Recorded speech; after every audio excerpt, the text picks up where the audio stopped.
Bagi kalangan pegiat emansipasi, sosok Kartini dianggap pas untuk merepresentasikan perjuangan pembebasan perempuan.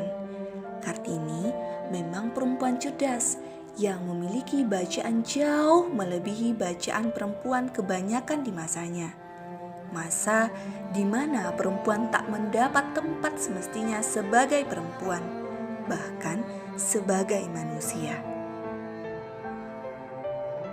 Namun, benarkah Kartini suarakan pembebasan perempuan sebagaimana kaum feminis hari ini menyuarakan?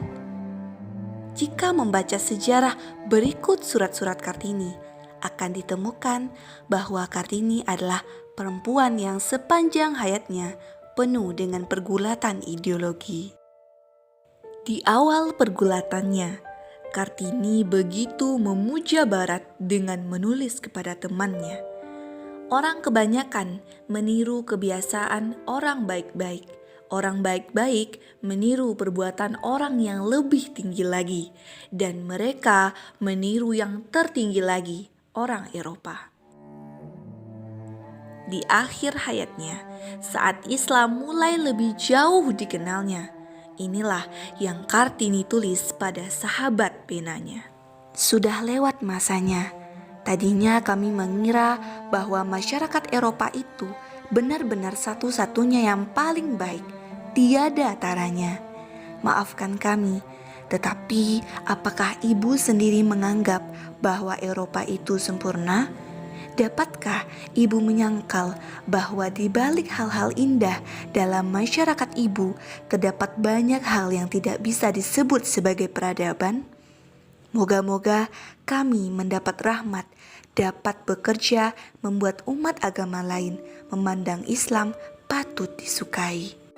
Itulah realitas Kartini yang akhirnya melihat persoalan perempuan dari sudut pandang Islam.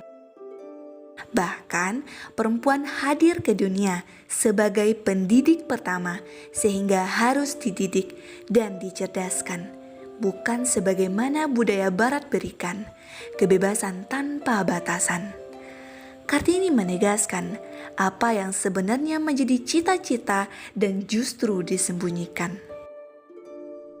Kami di sini memohon diusahakan pengajaran dan pendidikan anak-anak perempuan, bukan sekali-kali karena kami menginginkan anak-anak perempuan itu menjadi saingan laki-laki dalam perjuangan hidup, tapi karena kami yakin akan pengaruhnya yang besar sekali bagi kaum wanita, agar wanita lebih cakap dalam melakukan kewajibannya, kewajiban yang diserahkan alam sendiri dalam tangannya, menjadi ibu, pendidik manusia yang pertama-tama.